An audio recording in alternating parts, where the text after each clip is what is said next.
السلام علیکم، میں ضمیر احمد انصاری اور آپ دیکھ رہے ہیں زیڈ نیوز فار یو۔ عرض یہ ہے کہ آپ نے اپنے YouTube channel Z news for you کو ابھی تک سبسکرائب نہیں کیا ہے تو ابھی کریں، اور ساتھ ہی دیے ہوئے بیل آئیکن کو بھی دبا دیں جس سے ہماری آنے والی سبھی ویڈیوز کے نوٹیفیکیشن آپ کو ملتے رہیں۔ شکریہ۔ الحمدللہ نحمده ونستعینه ونستغفره ونؤمن به ونتوکل علیہ ونعوذ باللہ من شرور انفسنا ومن سیئات اعمالنا من يهده الله فلا مضل له ومن يضلل فلا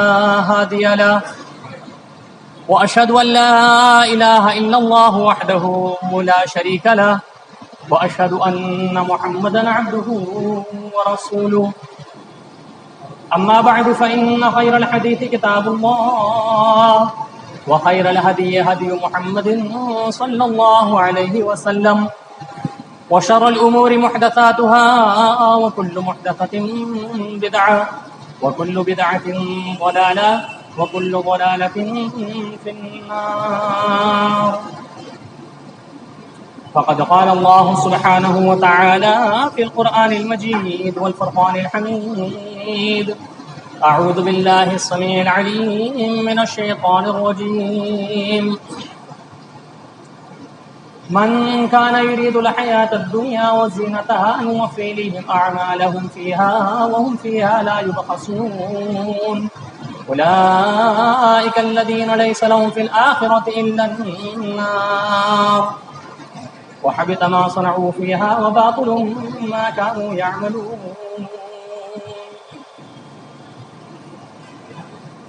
وعن شداد بن أوس رضي الله تعالى عنه قال قال رسول الله صلى الله عليه وسلم من صام يرائي فقد أشرك ومن صلى يرائي فقد أشرك ومن تصدق يرائي فقد أشرك رواہ البحقی ومسند احمد۔ الحمدللہ، اللہ رب العالمین احکم الحاکمین، مالک الملک ذو الجلال والاکرام، خالق و مالک، حاکم و رازق، پالنہار، مولا مربی، مشکل کشا، حاجت روا اور معبود برحق، ہر کس و ناکس، ہر اعلیٰ اور ادنا، کبیرہ اور صغیرہ، چھوٹے اور بڑے، آزاد غلام، بچہ، مرد اور عورت، سب کو روزی عطا کرنے والا، جن اور انسانوں کے علاوہ وہی اللہ رب العالمین احکم الحاکمین ہے کہ جو آنکھوں سے نظر آنے والی مخلوقات ہو یا نہ نظر آنے والی مخلوقات ہو، زمینوں میں ہو، آسمانوں میں ہو، یا ان دونوں کے درمیان ہو، زمینوں کی گہرائیوں کے اندر ہو، پانی کی گہرائیوں میں پائی جانے والی کوئی مخلوقات ہو، سب کو کھلانے پلانے والا، سب کا روزی رسا، حاجت روا، مشکل کشا اور معبود برحق وہی اللہ تبارک و تعالی احکم الحاکمین کہ جو چاہے کر دکھائے، ہر چیز پر قادر رہنے والا، واللہ علی کل شیء قدیر، وہ اللہ رب العالمین ہر چیز پر قدرت رکھنے والا، وہی مختار کل، سارے کے سارے اختیارات اسی اللہ تبارک و تعالی احکم الحاکمین کے ہاتھ میں، اس کی اجازت کے بغیر، اس کے فرمان کے بغیر کسی پتے کو بھی پیڑ کے ہلنے کی جرت نہیں، ہمت نہیں، طاقت نہیں۔ لا تسقط من ورقۃ الا يعلمها، اس کو خبر رہتی ہے، اس کی اجازت کے بغیر کوئی پتا نہیں ہلتا۔ وہی اللہ تبارک و تعالی کہ جس کے عطا کردہ بے شمار، بے حساب، لا تعداد اور ان گنت انعام و اکرام کو ہم دن و رات استعمال کر رہے ہیں، دن و رات کہ ہر لمحے میں ہم ان نعمتوں سے استفادہ کر رہے ہیں، فائدہ حاصل کرتے رہتے ہیں، اور وہ نعمتیں ایسی کہ جن کا شمار نہیں کیا جا سکتا، جن کو گنا نہیں جا سکتا، جن کا احصاء نہیں کیا جا سکتا، جن کی ایک لسٹ یا فہرست نہیں بنائی جا سکتی۔ وَإِن تَعُدُّوا نِعْمَةَ اللَّهِ لَا تُحْصُوهَا، اگر تم ان نعمتوں کو گننا چاہو، ان کا شمار کرنا چاہو، نہیں کر سکتے، ان کو گن ہی نہیں سکتے۔ کتنے نعمتیں ایسی ہوتی ہیں کہ وہ ہمیں گمان میں بھی نہیں ہوتے، انسان کے استعمال کرتا چلا جاتا ہے، ایک عادت بن چکی ہوتی ہے، اس کو یہ احساس ہی نہیں ہوتا کہ یہ نعمت کتنی عظیم ترین نعمت ہے رب کائنات کی۔ اس کا احساس اس وقت ہوتا ہے جب وہ نعمت جو اسے بڑی آسانی سے مل رہی ہوتی ہے بہت سارے لوگوں کو میسر نہیں ہوتی، جب ان کے حالات کی طرف گہرائی سے نظر کرنے کی کوشش کرتا ہے ایک بندہ، تب اس کو اس نعمت کا احساس ہوتا ہے، تب اسے اندازہ ہوتا ہے کہ یہ بھی ایک نعمت ہے، رب کریم ہمیں سالوں سے عطا کر رہا ہے، ہمیں تو معلوم ہی نہیں۔ ہسپتالوں میں جا کے دیکھ لیجئے، قبرستانوں میں جا کے دیکھیے، بیماروں کی عیادت کر کر کے دیکھیے، تو اندازہ ہو کہ کون سی ایسی نعمت نہیں ہے جو رب کائنات نے ہمیں عطا کی ہوئی نہیں ہے، اور جس کا ہم کیا کما حقہ اس کا شکریہ ادا کر رہے ہیں۔ یہ ہے اصل مسئلہ کہ اس رب کریم کی عطا کی جانے والی نعمتوں کو استعمال کرنے کے ساتھ ساتھ ہمارے اندر کیا واقعتاً حقیقتاً کیا وہ جذبہ ہے پوری طریقے سے کہ ہم اس رب کا پوری طرح سے شکریہ ادا کرنے والے بھی بن جائیں۔ وہ اللہ رب العالمین احکم الحاکمین، وہی ہر قسم کی تعریفوں کے لائق، ہر طرح کی ستائشوں کے قابل، ہر طرح کی حمد و ثنا، بڑائی، کبریائی، عظمتیں، تکبیرات، تحلیلات، تسبیحات، تمجیدات، تحمیدات، وہی اللہ رب العالمین کے اسی کے لائق ہے، وہی اس قابل ہے کہ جو اپنے بندوں کے کامیابی کے لیے، ان کی کامرانیوں کے لیے، اور صرف ایک جگہ کی کامیابی نہیں یا کامرانی نہیں بلکہ دنیا اور آخرت کی کامیابی اور کامرانی کے لیے اپنے نبیوں کو بھیجا، اور سب سے بڑھ کر عظیم ترین نعمت جس کو اللہ رب العالمین نے احسان کے الفاظ سے جتایا ایمان والوں پر، وہ کون احسان؟ اللہ کے نبی صلی اللہ علیہ وسلم کو آخری نبی بنا کر قیامت تک کے لوگوں کے لیے، آنے والی جنرل انسانوں کے لیے احسان بنا کر مبعوث فرمایا، حجت بنا دیا، ان کو نمونہ، ایسا نمونہ بنا دیا کہ اس نمونے کے مطابق اور موافق ہی اگر کوئی عمل ہوگا ایمان والے کا تو ہی قابل قبول ہوگا، ورنہ کوئی گارنٹی نہیں، ورنہ کوئی گارنٹی نہیں۔ اس کے بعد گارنٹی ہے کہ اگر اس نمونے کے مطابق اور موافق وہ نیکی، وہ عبادت کا طریقہ، وہ اپنی محنتوں کا صرف کرنا، وہ وقت کا لگانا اگر ہوا تبھی بہتر ہے، تبھی اس کا عمدہ ترین بدلہ دیا جائے گا، یقین کے ساتھ، پوری گارنٹی کے ساتھ۔ اگر نہیں ہوا ایسا تو پھر کوئی گارنٹی نہیں، اللہ تعالیٰ چاہے تو قبول کر لے، چاہے تو نہ کرے، وہ اللہ رب العالمین پہ۔ وہ نبی کریم محمد رسول اللہ صلی اللہ علیہ وسلم، انہوں نے اور اللہ رب العالمین احکم الحاکمین نے خود قرآن مجید کے اندر ایسی کتنی ہی جگہوں پر یہ باور کرایا کہ اللہ رب العالمین تم پر وقتاً فوقتاً احسان کرتا رہتا ہے، تمہیں ایسے مواقع عطا کرتا رہتا ہے، ایسے کچھ دن، کچھ ایام، کچھ راتیں عطا کرتا رہتا ہے کہ جس کی عبادتوں کے ذریعے سے، جس میں نیکیوں میں حصہ لینے کے ذریعے سے تم اللہ رب العالمین کے اور زیادہ نزدیک ہو سکتے ہو، اور زیادہ اس کا قرب حاصل ہو سکتا ہے، اور زیادہ تمہارے اندر تقویٰ و پرہیزگاری پیدا ہو سکتی ہے، اور زیادہ تمہارے اندر اخلاص، خلوص اور للہیت پیدا ہو جائے گی، تم اپنے درجات کو بلند کر سکتے ہو، نیکیوں میں اضافہ کرنے کا سبب بن سکتے ہو۔ وہ تمام مواقع عطا کیے، صرف سال بھر کے کچھ ایام ہی نہیں بلکہ ہر وقت اللہ تعالیٰ ایسے موقع عطا کرتا رہتا ہے۔ انہی میں سے یہ دن جو چل رہے ہیں اور آگے آئندہ آنے والے دن، عشر ذی الحجہ کا دن، یہ 10 دن 9 دن جن کی قسم بھی کھائی اللہ رب العالمین نے ان کی فضیلت کو باور کرانے کے لیے، ظاہر کرنے کے لیے کہ کس قدر فضیلت ہے ان کی، اور صرف اتنا ہی نہیں بلکہ ساتھ میں یہ بھی بتا دیا کہ ان چند دنوں میں اللہ کا ذکر کرتے رہو کثرت کے ساتھ، اذکروا اللہ فی ایام معدودات، اور ایک دوسری جگہ ایام معلومات فرمایا۔ تو ایام معلومات اور ایام معدودات سے مراد یہی ہے کہ ذی الحجہ کے عشرہ کے 9 دن اور پھر 10 سے لے کر ایام تشریق 13 دن کی مغرب سے پہلے تک کے یہ جو دن ہیں سارے، ان میں اللہ رب العالمین کی بڑائی، کبریائی، اس کی عظمتیں، اس کی پاکی، اس کی تقدیس بیان کی جاتی رہے۔ جیسے کہ طبرانی کی ایک روایت، اللہ کے پیارے حبیب نبی کریم محمد رسول اللہ صلی اللہ علیہ وسلم ارشاد فرماتے ہیں کہ اللہ رب العالمین کو ان دنوں میں کیے گئے نیک عمل سے زیادہ اور دنوں میں کوئی نیک عمل محبوب اور پسندیدہ نہیں ہے، لہٰذا تم کثرت کے ساتھ سبحان اللہ والحمد للہ ولا الہ الا اللہ واللہ اکبر پڑھتے رہا کرو، کثرت سے اللہ رب العالمین کا ذکر کرتے رہو، تکبیرات پڑھتے رہو، اور یہی معمول صحابہ کرام کا بخاری کی روایت ہم دیکھیں، حضرت عبداللہ بن عمر، حضرت ابو ہریرہ رضی اللہ عنہما اور دیگر صحابہ کرام بازاروں میں نکل جایا کرتے تھے، کوئی کام کاج نہیں ہوتا تھا، کوئی اور غرض نہیں ہوتی تھی، صرف اسی غرض سے نکل جایا کرتے تھے بازاروں میں، اور بآواز بلند تکبیرات پڑھتے رہا کرتے تھے، اللہ کا ذکر کرتے رہا کرتے تھے، اس نیت سے، اس غرض کے ساتھ کہ دوسرے جو کاروبار میں مصروف ہیں، خریداری میں لگے ہوئے ہیں، جو غفلت میں ہیں اللہ کے ذکر سے، ان کو سن کر یاد آ جائے گا، وہ بھی اللہ کا ذکر کریں گے۔ صرف اس غرض سے، اس نیت سے صرف بازاروں میں جا رہے ہیں، آواز کے ساتھ تکبیرات پڑھ رہے ہیں، اللہ کے ذکر میں مشغول ہیں، مصروف ہیں، اوروں کو بھی نیکی کی طرف اس انداز سے بلا رہے ہیں۔ دیکھیں انداز دیکھیں کتنا بہترین ہے، عمل کے ذریعے سے دعوت دی جا رہی ہے۔ دنیا کیا پتہ چل رہا ہے کہ دعوت کا ایک بہترین انداز یہ بھی ہے کہ خود عمل کر کے دکھاؤ، خود ایسا نمونہ بن جاؤ کہ جس کی وجہ سے سامنے والا تمہارے اس عمل کی طرف اپنے آپ مائل ہو، اپنے آپ اس کے اندر ایک جستجو پیدا ہو، بھائی یہ کیا کر رہے ہیں، یہ کیا چیز ہے، یہ تو بڑی اچھی محسوس ہو رہی ہے، بھائی یہ تو بہترین نمونہ ہے، تو اپنی طرف اس کی طرف کشش پیدا ہوگی، اٹریکٹ ہوگا، اور پھر معلومات حاصل کرے گا تو اللہ رب العالمین اس کو عمل کی بھی توفیق دے گا، ثواب جتنا اس کو مل رہا ہے آپ کو بھی مل رہا ہے، تو یہ بھی دعوت کا ایک انداز ہے۔ تو یہ صحابہ کا معمول کہ وہ ان دنوں میں تکبیرات کثرت کے ساتھ پڑھا کرتے تھے۔ ایسا نہیں ہے کہ صرف عید کے دن سے، یعنی بقرعید 10 تاریخ سے لے کر ایام تشریق کے جو دن ہیں بس اسی میں ہر نماز کے بعد آواز سے 1-2 بار پڑھ لیا، نہیں، ایسا نہیں ہے معاملہ۔ یہ ہر وقت چلتے پھرتے، اٹھتے بیٹھتے، نمازوں کے بعد بھی، اذکار کے بعد، وظائف کے بعد اس کو پڑھتے رہیں، اپنے گھر والوں کو ہم تلقین کریں، بچوں کو سکھائیں یہ تکبیرات،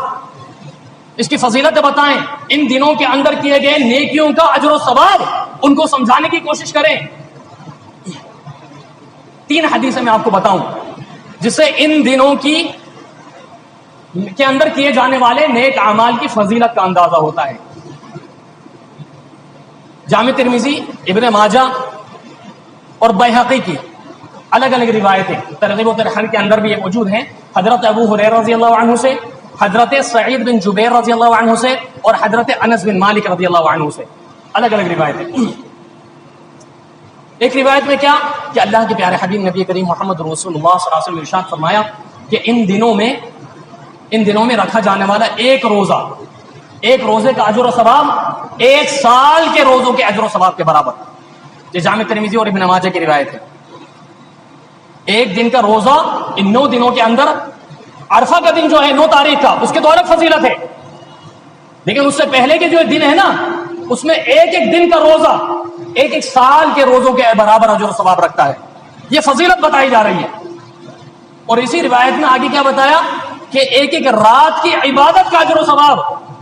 شب قدر کی عبادتوں کے برابر۔ عقل تھوڑی سی حیران ہوتی ہے یہاں پر، لیکن اور روایتیں دیکھیں۔ جامع ترمذی اور ابن ماجہ وہ کتب ہیں جو صحاح ستہ میں سے ہیں۔ بیہقی کے اندر جو روایتیں ہیں وہ بھی ایسی سندوں کے ساتھ ہے جو لا باس بہ ہے، یا کہ جس کی سند کے اندر کوئی حرج نہیں، یعنی پوری طرح قابل قبول اور قابل عمل روایت۔ تشریح کے طور پر وہ دونوں روایتیں بھی ہم دیکھیں تو اور زیادہ بات واضح ہو جاتی ہے۔ حضرت سعید بن جبیر والی روایت ہم دیکھیں، فرماتے ہیں اللہ کے پیارے حبیب نبی کریم محمد رسول اللہ صلی اللہ علیہ وسلم نے ارشاد فرمایا کہ ان دنوں میں رکھا جانے والے ایک روزے کا اجر و ثواب ایک سال کے روزوں کے اجر و ثواب کے برابر ہے، اور ہر کی جانے والی نیکی 700 گنا کر کے اس کا بدلہ عطا کیا جاتا ہے۔ جو بھی نیکی ان دنوں میں کی جائے گی اس کا بدلہ، اس کا اجر 700 گنا بڑھا کر اللہ رب العالمین کی طرف سے عطا کی جاتی ہے۔ بیہقی کی دوسری روایت حضرت انس والی ہم دیکھیں، اس میں کیا بتایا کہ یہ جو شروع کے دن ہیں، 10 ذی الحجہ کے شروع کے جو دن ہیں، ان کی فضیلت اللہ کے نبی صلی اللہ علیہ وسلم نے کیا فرمائی کہ ایک دن کی فضیلت 1000 دن کے برابر، ایک دن کی فضیلت 1000 دن کے برابر، اور عرفے کا دن 9 تاریخ کی فضیلت 10,000 دنوں کے برابر۔ اب میرے عزیزو 2 باتیں ہو سکتی ہیں یہاں پر، یا تو ان تینوں روایتوں کو ہم سامنے رکھ کر ہم اپنی عقل سے سمجھنے کی کوشش کریں، ہمیں سمجھ میں نہ آئے تو ضعیف کہہ کر ختم کر دیں، اس کی سندوں میں، اس کے راویوں میں کمیاں پیدا کر کے، کلام پیدا کر کے، ادھر کی تعویلات پیش کر کے ہم اس کو خارج کر دیں، ختم کر دیں، یا پھر دوسری ایمان کی کمزوری ہے، کس طرح سے وہ بھی ہم سمجھ لیتے ہیں۔ یا پھر دوسری بات یہ ہوگی کہ اللہ رب العالمین کی قدرت، اس کے خزانوں پر مکمل یقین اور اعتبار کرتے ہوئے کہ مولا کریم کے خزانوں میں کمی نہیں ہے، وہ اگر دینے پر آ جائے تو ایک روزے کے بدلے 1 سال کا اجر و ثواب دے سکتا ہے، ایک رات کی عبادت کے برابر، ایک رات کی عبادت کے عوض میں شب قدر کی اجر و ثواب عطا کر سکتا ہے، ایک دن کے برابر 1000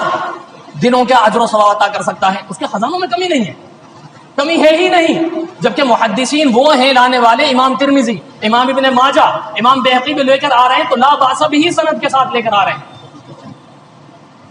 تو ہمارا یقین یہ ہونا چاہیے کہ واقعاتاً یہ جو دن کے روزے اور رات کی عبادتیں ہیں نا، ان دنوں میں خاص طور سے، یا کوئی بھی چھوٹا موٹا نیک عمل،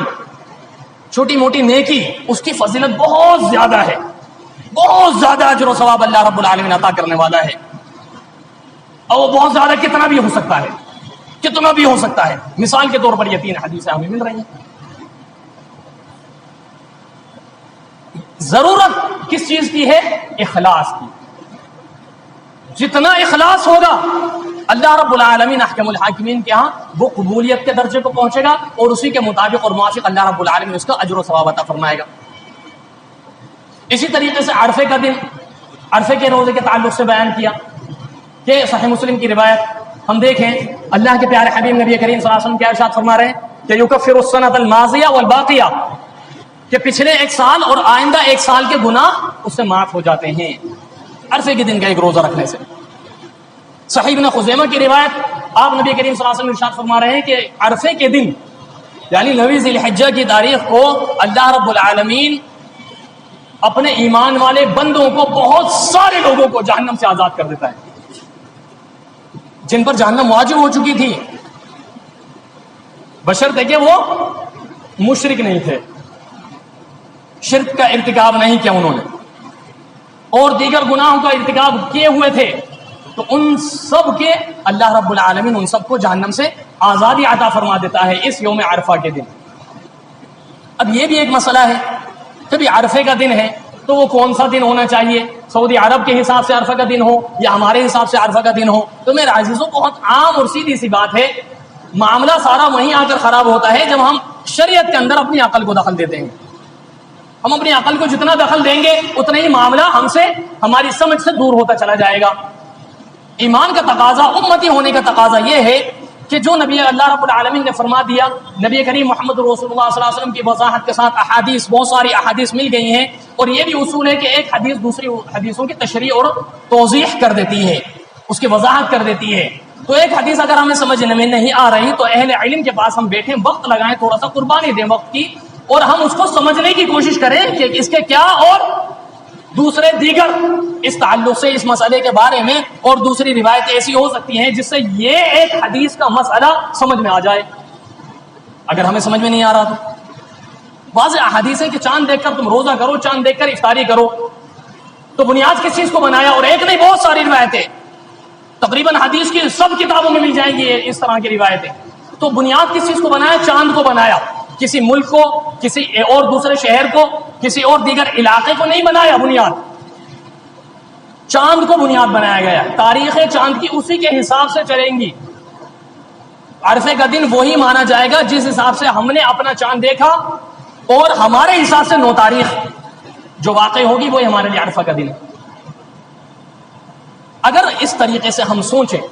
کہ بھی وہاں کے حساب سے عرفہ کا دن تو یہ ہے کہ جب حاجی لوگ عرفات میں ہوتے ہیں، ہم اس طریقے سے سمجھنے کی کوشش کرتے ہیں، تو کیا نتائج، کیا برے نتائج اس کے سامنے آ سکتے ہیں، اس کا ہم اندازہ لگائیں۔ تو اگر ہم نے یہ سوچ لیا کہ بھی عرفے کا دن تو وہ ہے کہ جس وقت عرفات میں حاجی لوگ حضرات ہیں موجود وہاں پر، تو اس کے حساب سے ہمارا دن 8 تاریخ کا ہو گیا، تو اب ہم نے اس دن روزہ رکھنا ہے، تو اس حساب سے پھر معاملہ کیا ہوگا؟ وہ ساری دیگر حدیثیں جس میں چاند کو بنیاد بنایا گیا ہے اس کا انکار ہو جاتا ہے۔ پھر ضروری ہو جائے گا ہمارے لیے کہ ہم رمضان کے روزے بھی اس کے حساب سے رکھیں، عید بھی ان کے حساب سے بنائیں، یہاں تک کہ سحری اور افطاری بھی ہم ان کے حساب سے بنائیں، اور یہی نہیں، ہمیں نمازیں بھی ان کے وقت کے حساب سے پڑھنی پڑیں گی۔ ہماری نمازیں بھی وقت پر نہیں ہوں گی تو قرآن مجید کی کتنی آیتوں کا انکار، احادیث رسول کی کتنی حدیثوں کا انکار، صحابہ کرام کے کتنے طریقوں کا انکار، کتنے سارے آثار جو ہمیں واضح طور پر صحابہ کرام سے ملتے ہیں، ان سب کا انکار وجہ صرف ایک، اپنے عقل کا دخل، صرف ایک یہ وجہ۔ ایک اور نقصان دیکھیے، دنیا کے اندر بہت سارے ممالک ایسے ہیں کہ جہاں جن جگہوں پر سعودی عرب میں اگر دن ہوتا ہے تو وہاں پر رات ہوتی ہے۔ اب اگر وہ دن کا روزہ سعودی عرب میں رکھ رہے ہیں عرفے کے دن کے حساب سے، تو وہاں تو رات ہے، تو رات کا روزہ رکھیں گے کیا وہ لوگ؟ وہ رات کا روزہ رکھیں گے، اسی پر مجبور ہو جائیں گے وہ، جبکہ اللہ رب العالمین واضح طور پر قرآن میں فرما رہا ہے کہ صبح صادق سے لے کر سورج کے غروب ہونے تک تم روزہ رکھو، بھوکے پیاسے رہو۔ تو اس کا انکار، کہاں کہاں ہم بچیں گے، کہاں کہاں بچیں گے میرے بھائیوں؟ جو سیدھی سی ایک بات بتا دی گئی ہے بس اس کو ہم پکڑ لیں، ختم۔ سمجھ میں آ رہی ہے تو ٹھیک ہے، نہیں آ رہی تو کسی سے سمجھنے بیٹھ کے، پھر بھی نہیں آ رہی تو اللہ رب العالمین سے دعا کریں، اللہم فقہنا فی الدین وعلمنا التأویل، اے اللہ رب العالمین دین کی سمجھ عطا کر دے، ہمیں صحیح علم عطا کر دے کہ ہمارے یہ بات سمجھ میں آ جائے۔ یہ ہے اصل معاملہ، نہ کہ ہم اس میں تعبیرات پیش کر دیں یا ضعیف اور ان کو متروک یا موضوع کہہ کر ان کو ختم کرنا شروع کر دیں، نہیں، یہ غلط ہے۔ اسی طریقے سے ہم قربانی کے معاملے کو دیکھیں، بقرعید کا دن آ جاتا ہے، یوم النحر کا دن جس کو کہا جاتا ہے، نحر کرنے کا دن، اس کے اندر بھی بڑی فضیلت۔ اللہ کے پیارے حبیب نبی کریم محمد رسول اللہ صلی اللہ علیہ وسلم ارشاد فرماتے ہیں، جامع ترمذی کی روایت، حضرت عائشہ رضی اللہ عنہا بیان کرتی ہیں کہ آپ نبی علیہ الصلوۃ والسلام ارشاد فرماتے ہیں کہ اللہ رب العالمین کے نزدیک اس یوم النحر بقرعید کے دن قربانی کرنے سے زیادہ محبوب عمل کوئی نہیں ہے۔ سب سے زیادہ محبوب ترین عمل اگر اس دن کوئی ہے تو وہ قربانی کرنا ہے۔ اب یہ جو قربانی ہے، یہ اصل ہے کیا چیز؟ سنت ابراہیمی ہمیں معلوم ہے سب کو، ہر بال کے بدلے ایک نیکی لکھی جاتی ہے، سب کو اچھی طرح سے معلوم ہے۔ واقعہ کیا تھا اس طرف جانے کی ضرورت نہیں ہے، سب کو الحمدللہ بچے کو معلوم ہے۔ اس سے پچھلے جمعوں میں بھی بتائی گئی ہوں کہ وہ سارے واقعات، حضرت ابراہیم کا، حضرت اسماعیل کا، شیطان نے کس طرح سے بہکایا، کیا کیا معاملات ہوئے، اس طرف جانے کی ضرورت نہیں ہے۔ ہم آتے ہیں اصل مقصد کی طرف کہ قربانی کا مقصد کیا ہے، اصل یہ آخر کیوں واجب کی گئی، کیوں اللہ رب العالمین نے قرآن میں حکم دیا کہ تمہارے باپ ابراہیم کے اندر بھی تمہارے لیے نمونہ ہے، ان کے بہت سارے معاملات میں تمہارے لیے اسوہ حسنہ ہے، ان کو تم اپناؤ، قبول کرو، اپنی زندگی میں رائج کرو، ان طریقوں کو دیکھو، ان کی گہرائی اور گہرائی کو سمجھنے کی کوشش کرو، ان مقصدوں کو حاصل کرنے کی کوشش کرو تاکہ تم اس اعلیٰ درجے کو پا سکو۔ کیا مقصد تھا؟ ایک آیت چوتھے پارے کی پہلی آیت، لن تنالوا البر حتى تنفقوا مما تحبون، کہ تم ہرگز نیکی کے اعلیٰ درجے کو نہیں پہنچ سکتے جب تک اپنی محبوب ترین چیز کو اللہ کے راستے میں قربان نہ کر دو۔ تم نیکی کے اعلیٰ درجے کو نہیں پہنچ سکتے، پہنچ ہی نہیں سکتے، ہرگز نہیں پہنچ سکتے۔ لن ینال اللہ کا مطلب یہ ہے پہنچ ہی نہیں سکتے جب تک تم اپنی سب سے پسندیدہ چیز، دل کے سب سے زیادہ قریب رہنے والی چیز، تمہیں جو سب سے زیادہ محبوب، عزیز اور پیاری ہے، اس کو اللہ کے راستے میں اللہ کا حکم سمجھ کر ثواب کی نیت سے جب تک قربان نہیں کرو، یہ اللہ نیکی کے اعلیٰ درجے کو نہیں پہنچ سکتے۔ دوسری چیز دیکھیے، کفار مکہ اور مشرکین عرب بھی قربانیاں کیا کرتے تھے، اور اس قدر کیا کرتے تھے کہ ان کا گوشت قربانیوں کا خانہ کعبہ کی چھت تک لگ جایا کرتا تھا، لیکن وہ سب برباد، بیکار، اللہ کے یہاں کوئی قبول نہیں۔ کیوں؟ کیونکہ اخلاص نہیں تھا ان کے اندر وہ جذبہ کہ صرف اللہ رب العالمین کی خاطر ہم نے اس عبادت کو کرنا ہے۔ وہ شرک میں مبتلا تھے، شرک کیا کرتے تھے ساتھ ساتھ، اس وجہ سے ان کا یہ معاملہ خارج ہو جایا کرتا تھا۔ ایک اور آیت ہم دیکھیں سورہ حج کے اندر، لن ینال اللہ لحومها ولا دماؤها ولکن ینالہ التقوی منکم، کہ ہرگز تمہارا یہ قربانیوں کا گوشت اور خون اللہ کو نہیں پہنچتا، پرہیزگاری اور تقوی پہنچتا ہے، پرہیزگاری اور تقوی پہنچتا ہے اللہ کو۔ تو اصل مقصد کیا ہے قربانی کا؟ کہ قربانی کا جذبہ پیدا ہو، اخلاص کے ساتھ، نیک نیتی کے ساتھ، للہیت کے ساتھ، خلوص کے ساتھ چاہے کچھ بھی قربان کیا جائے اللہ کے راستے میں، صرف بقرعید کے دن جانور قربان کرنا مقصد نہیں ہے. یہ ایک طرح سے جس طرح رمضان المبارک کا پورا مہینہ ٹریننگ کا، سال بھر کے لیے تیاری، اسی طریقے سے یہ 4 دن سال بھر کی قربانیوں کے جذبے کو اور زیادہ ابھار کر اپنے اندر پیدا کرنے کے لیے ٹریننگ. کہ صرف خون بہا دینا یا جانور کو قربان کر دینا یہی ہے نہیں اصل قربانی. کتنے ہمارے بھائی ایسے ہیں جو نمازوں کے پابند نہیں ہیں لیکن قربانیوں میں بڑھ چڑھ کر حصہ لینے کی کوشش کرتے ہیں، اور دیگر معاملات میں بہت کمزور ہیں، بہت پیچھے ہیں. کچھ معاملات، کچھ عبادتیں جو فرض ہیں وہ ان کے اندر پائی نہیں جاتی، لیکن ریاکاری، دکھاوا، شہرت، ناموری، اپنے آپ کو مشہور کہنا، اپنی عزت اور نام کروانے کی نیت سے وہ قربانیوں میں بڑھ چڑھ کر حصہ لے رہے ہیں، جبکہ یہ بھی شرک. کیا فرما رہا ہے اللہ رب العالمین؟ من کان یرید الحیات الدنیا وزینتها نوفی الیہم اعمالهم فیہا وہم فیہا لا یبخسون. کہ جس نے نیکیوں کے ذریعے سے دنیا اور دنیا کا زیب و زینت حاصل کرنے کی کوشش کی تو اللہ رب العالمین اس کو وہی عطا کر دیتا ہے، اور دنیا کے حاصل کرنے میں پھر ان کے لیے کوئی کمی نہیں ہوتی، وہی ان کو عطا کیا جاتا ہے. کہ جس نیت سے وہ کر رہے ہیں، ناموری شہرت کی نیت سے کر رہے ہیں، ٹھیک ہے بھائی، خوب واہ واہ ہوگی تمہاری، پورے محلے میں تمہارا نام ہوگا، لوگ بڑی عزت کے ساتھ تمہارا نام ہو، بڑے پیسے والے، اتنی قربان، اتنے مہنگے جانور، او سبحان اللہ، کیا بات ہے بھائی، واہ. یہی ساری باتیں سننے میں آئیں گی. اللہ نیتوں کے مطابق ایسے کرے گا معاملہ. لیکن اگلی آیت میں کیا فرمایا کہ پھر ان کے لیے آخرت میں کچھ نہیں، آخرت میں ان کے لیے کچھ بھی نہیں ہے،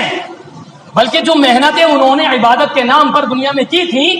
وہ سب کی سب برباد کر دی جائیں گی، ان کے ہاتھ کچھ بھی حاصل نہیں ہوگا.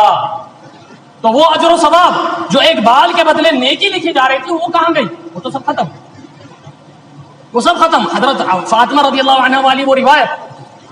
جو صحیح ابن حبان کے اندر ہے، جس میں آپ نے فرمایا کہ عائشہ اپنی قربانی کے پاس کھڑی رہو، اپنی قربانی کے پاس کھڑی رہو، کیونکہ پہلا قطرہ زمین پر گرنے سے پہلے وہ قبولیت کے درجے کو پہنچ جاتی ہے اور تمہارے گناہ معاف کر دیے جاتے ہیں. وہ فضیلت کہاں حاصل ہوگی اگر ریاکاری اس میں آ گئی، دکھاوا اگر اس میں آ گیا. میرے عزیزوں، طبرانی، اوسط اور بیہقی کی ایک روایت ہم دیکھیں، اللہ کے نبی صلی اللہ علیہ وسلم کے ارشاد فرما رہے ہیں کہ جو عمل دنیا کے لیے کیا جائے ایسے لوگوں کا آخرت میں کوئی حصہ نہیں ہے. طبرانی اور بیہقی اور مسند احمد کی ایک دوسری روایت، اس میں کیا فرمایا کہ ریاکار ایسے لوگ ہوتے ہیں کہ جن پر زمین والے اور آسمان والے لعنت بھیجتے رہتے ہیں، یعنی وہ ملعون ہیں. کوئی بھی عمل اگر بندہ دکھاوے کے لیے کر رہا ہے، اللہ کی خاطر نہیں کر رہا، صرف اس میں دکھاوا کہیں نہ کہیں آ گیا تو وہ دنیا والوں کے لیے، زمین والوں کے لیے، آسمان والوں کے لیے ملعون ہے. جامع ترمذی کی ایک حدیث ہم دیکھیں جس میں ایک بہترین دعا سکھائی اللہ کے نبی صلی اللہ علیہ وسلم نے. کیا فرمایا؟ تعوذوا باللہ من جب الحزن، تعوذوا باللہ من جب الحزن، کہ جب الحزن سے اللہ کی پناہ مانگو. کیا فرمایا؟ جب الحزن سے اللہ کی پناہ مانگو. تو اس کو دعا کی شکل میں کس طرح پڑھا جائے گا؟ اعوذ باللہ من جب الحزن، اعوذ باللہ من جب الحزن، اے اللہ میں جب الحزن سے تیری پناہ طلب کرتا ہوں. صحابہ کرام نے پوچھا وہ کیا چیز ہے بھائی؟ فرمایا جہنم کی ایک ایسی وادی، ایسا گڑھا، ایسا حصہ ہے کہ اس حصے سے، اس وادی سے، اس جگہ سے جہنم کے دوسری آگ، دوسرے گڑھے، دوسرے حصے روزانہ 100 مرتبہ اللہ رب العالمین کی پناہ مانگتے رہتے ہیں کہ اللہ ہماری آگ میں اس کی آگ نہ آنے دیجیے. وہاں کی آگ اس قدر خطرناک، وہاں کے عذاب اس قدر دردناک، وہاں کے کیڑے مکوڑے، وہاں کے وہ فرشتے عذاب دینے والے اس قدر دہشتناک کہ دوسری آگ کے جہنم کے حصے اس سے روزانہ اللہ کی پناہ مانگ رہے ہیں. صحابہ کرام نے پوچھا کہ اس میں کون لوگ داخل ہوں گے؟ کون لوگ داخل ہوں گے؟ فرمایا میری امت کے ریاکار لوگ، میری امت کے دکھاوا کرنے والے لوگ، جو عبادتیں تو کر رہے ہیں خوب لیکن اس میں دکھاوا ہے، اس میں ناموری ہے، شہرت ہے. تو اس سے بچ کر کرنا ہے کام کو. تقوی اصل مقصد ہے. ہم صرف عید کے دن یا عید کے ان 4 دنوں میں ہم قربانیاں نہ کریں، بلکہ صرف قربانیوں پر اکتفا نہ کر لیں،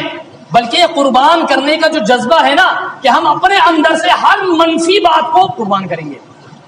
ہم اپنے اندر سے جھوٹ کو قربان کریں گے، غیبتوں کرنے کی عادتوں کو قربان کریں گے، حقوق العباد کی جو ہم پامالیاں کرتے ہیں نا، دھوکہ دیتے ہیں، ناانصافیاں کرتے ہیں، جھوٹ بولتے ہیں، دغا دیتے ہیں، ایک دوسرے کو مکر و فریب کرتے ہیں، ایک دوسرے کو تکلیف پہنچانے کے ارادے رکھتے ہیں، ایک دوسرے کے لیے غلط منصوبے بناتے رہتے ہیں، ان پر چھری چلانی ہے، ان کو قربان کرنا ہے۔ والدین کی نافرمانی کی جا رہی ہے، بچوں کا ادب نہیں کیا جا رہا، بڑوں کا احترام ختم ہوتا چلا جا رہا ہے، ان پر قربانی پھیریے۔ رشتہ داریوں کا ملحوظ نہیں رکھا جا رہا، ان پر چھریاں پھیریے، ان کو قربان کیجیے۔ اور ان سب کی جگہ پر جو اچھے اخلاق ہیں، بہترین اعمال ہیں، بہترین ایک نمونہ ہے، ان سب کو لے کر آئیے۔ یہ قربانی کا مقصد۔ میرے عزیزوں، اللہ رب العالمین احکم الحاکمین نے جو قربانی جیسا عظیم ترین معاملہ اور عبادت مقرر فرمائی ہے، یہ ایسا معاملہ ہے کہ اس میں آسانیاں بہت رکھ دی۔ جیسا دین کے کسی بھی کام میں کوئی مشکل پریشانی نہیں ہے،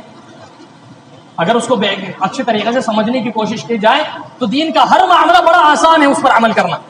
اسی طریقے سے قربانی کا معاملہ ہے، اس میں بھی بڑی آسانی اللہ رب العالمین نے کر دی ہے۔ مثال کے طور پر آج ہم یہ سمجھتے ہیں، ہم نے یہ سمجھ لیا ہے کہ بھئی جتنے ممبر گھر کے ہیں ان سب کی طرف سے قربانی ہونی چاہیے،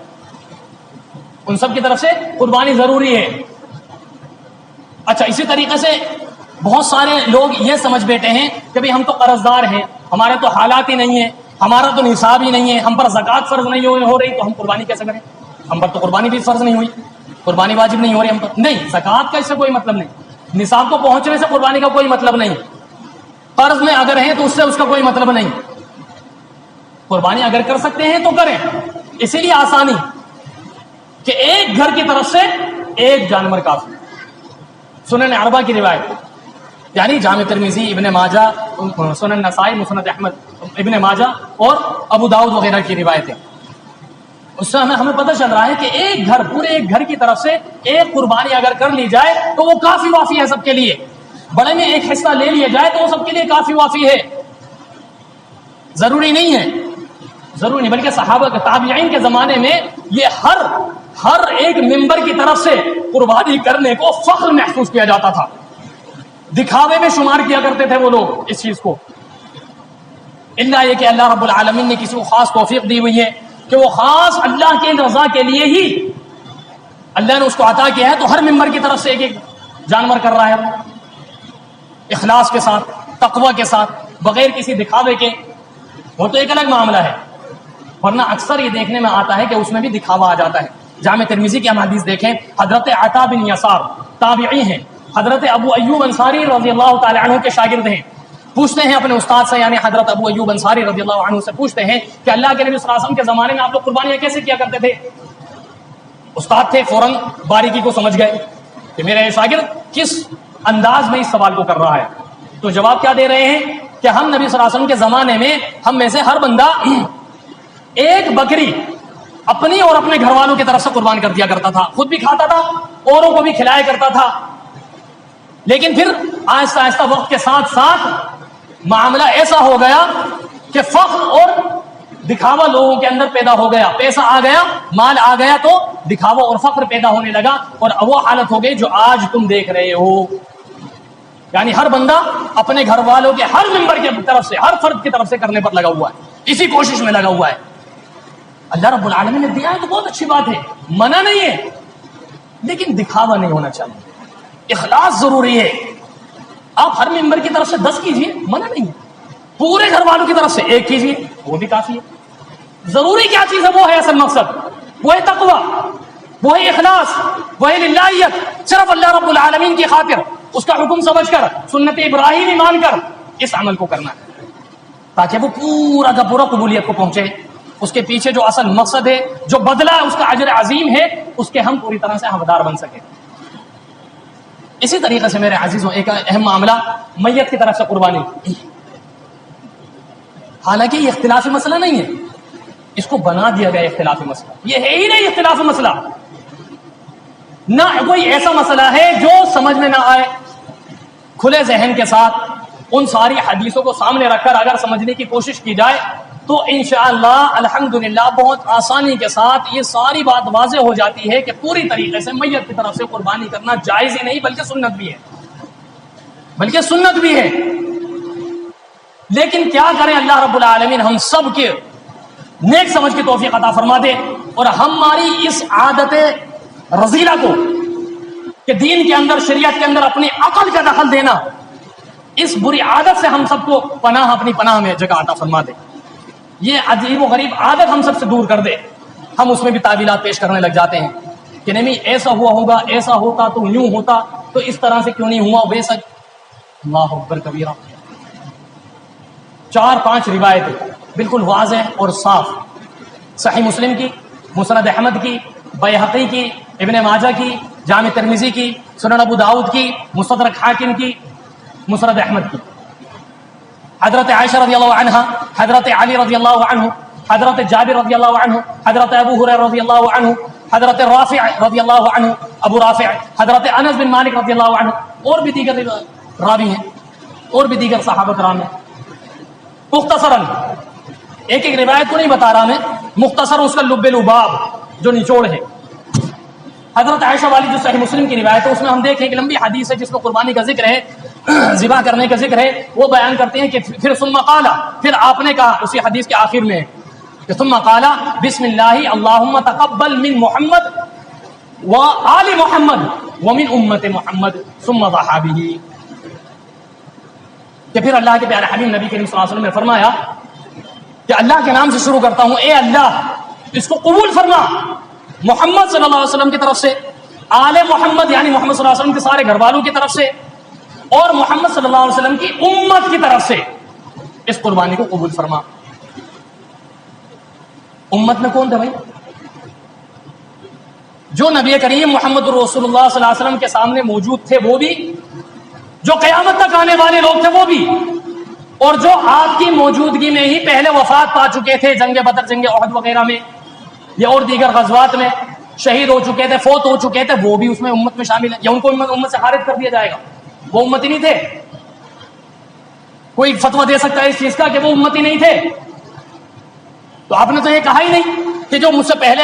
فوت ہو چکے ہیں وہ نہیں، ان کے علاوہ جو میری امت ہے ان کی طرف سے اللہ قبول نہیں۔ اب تو ایک عام بات بتا رہے ہیں کہ میری امت کی طرف سے، امت میں ساری امت آ گئی۔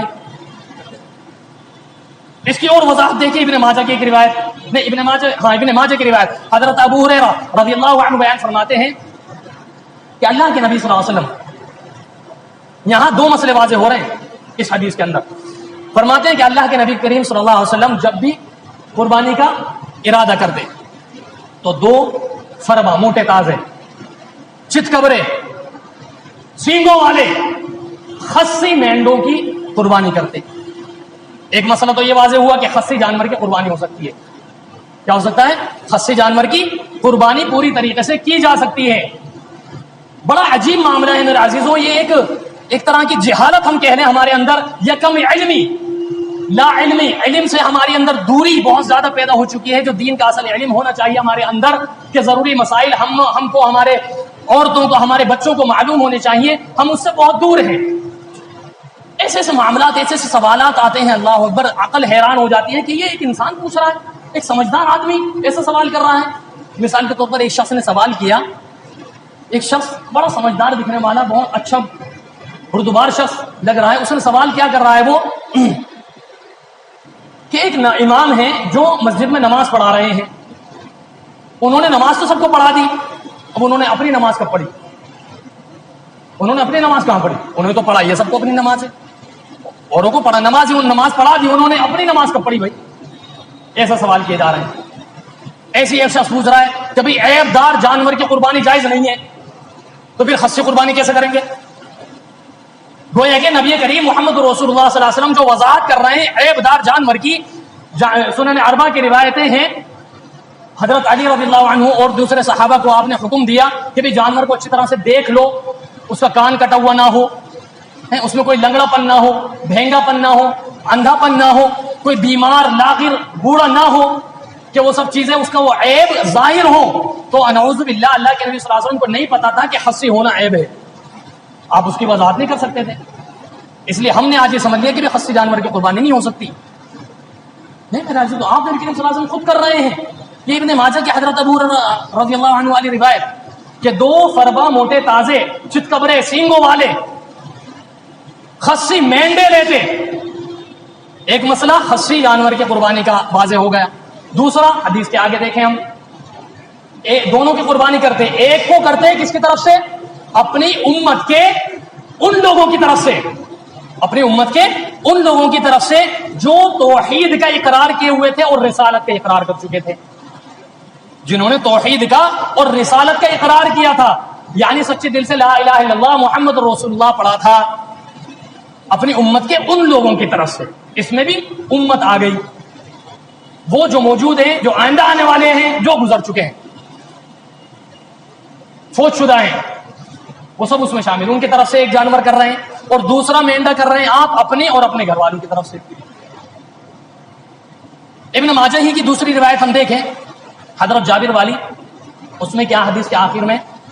کہ اللہ کے نبی صلی اللہ علیہ وسلم نے کیا فرمایا؟ بسم اللہ اللہ اکبر اللہم ھذا عنی وعمن لم یضع من امتی. بسم اللہ اللہ اکبر، اللہ کے نام سے شروع کرتا ہوں، وہی سب سے بڑا ہے. اے اللہ یہ میری طرف سے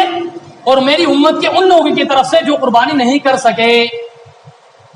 یعنی جو پہلے فوت ہو چکے، قربانی نہیں کر پائے. یعنی کتنی حدیثیں ہمیں چاہیے دلیل کے طور پر. اور یہی وہ حدیث ہے کہ جس کو بنیاد بنا کر بسم اللہ اللہ اکبر ذبح کرنے سے پہلے کا فتویٰ دیا جاتا ہے. اگر اس حدیث کو ضعیف کہہ کر ہم نے ختم کرنا ہے تو پھر اس بسم اللہ اللہ اکبر والے ٹکڑے کو کیوں لیتے ہیں؟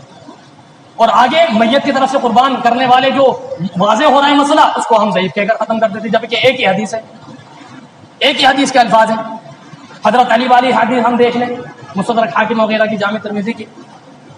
ان کے شاگرد تابعی دیکھ رہے ہیں کہ آپ 2 جانوروں کی قربانی کر رہے ہیں. پوچھا بھائی یہ کیا ہے؟ تو فرمایا یہ ایک میں نبی کریم صلی اللہ علیہ وسلم کی طرف سے کرتا ہوں اور کرتا رہوں گا. تو یہاں پر کہہ دیا جاتا ہے کہ بھئی وہ تو ان کو وصیت کی گئی تھی، ان کو ان کے لیے خاص حکم تھا، اور جو نبی کریم صلی اللہ علیہ وسلم کر رہے ہیں سب کی طرف سے، وہ سنت کافی نہیں ہے. ابو داؤد کی شرح عون المعبود کے اندر علامہ شریف الحق عظیم آبادی یہ ساری روایتیں لے کر آتے ہیں اور پھر پوچھتے ہیں، دریافت کرتے ہیں کہ جو میت کی طرف سے قربانی کا انکار کرتے ہیں وہ اس کی تخصیص کی وضاحت کریں کہ یہ چیز نبی کریم صلی اللہ علیہ وسلم کے لیے خاص تھی. ایسی کوئی دلیل لے کر آئیں. یہ حضرت علی کے لیے ہی خاص تھی، بعد میں قیامت تک آنے والوں میں سے کوئی نہیں کر سکتا، ایسی کوئی دلیل لے کر آئیں، پھر پیش کریں. محدثین تو اس چیز کو، مسئلے کو مان رہے ہیں، قبول کر رہے ہیں، وہ حدیثیں لے کر آ رہے ہیں، وضاحت کر رہے ہیں، اور ہم اپنی عقل کو داخل کر کر کے ہم اس کا انکار کر رہے ہیں. اللہ رب العالمین نے ہم سب کو نیک سمجھ کی توفیق عطا فرما دے. بار الہ ہم سب کو کہنے سننے کے ساتھ عمل کی توفیق عطا فرما دے. اپنے اندر سے کدورتوں کو، اپنے اندر سے یقینی ایمان جو ہے اللہ اور اس کے رسول کی سچی محبت، صحابہ کرام کی ایک ایک سنت، ایک ایک اثر کو قبول کرنے والا جو جذبہ ہے وہ بھرپور عطا فرما دے. آمین یا رب العالمین. اقول قولی هذا استغفر الله لي ولكم ولسائر المؤمنين من كل ذنب واستغفروا انه الغفور الرحيم. ایک بار پھر آپ سے ریکویسٹ ہے کہ آپ اپنے اس یوٹیوب چینل کو سبسکرائب کریں، لائک اینڈ شیئر ضرور کریں. شکریہ.